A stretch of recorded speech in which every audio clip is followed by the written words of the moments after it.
এই দিছে ই ওরে বাবা রে বড় মাছ এদিকে আসেন বড় সাপ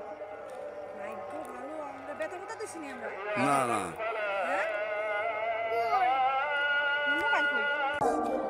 দাঁড়াও বেশি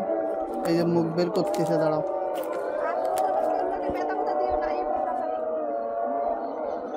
কি শব্দ রে রাসেল ভাইপার দেখা যায় না এটাই রাসেল ভাইপার হুশ হইতাছে আপনি দেখছেন আরে তা ব্যাগ না গাল এর ভিতরে ছিল ভাই নড়ে উঠেছে বুঝলে আমি আলাপ পাইতাছি কি রে শালা কি আমি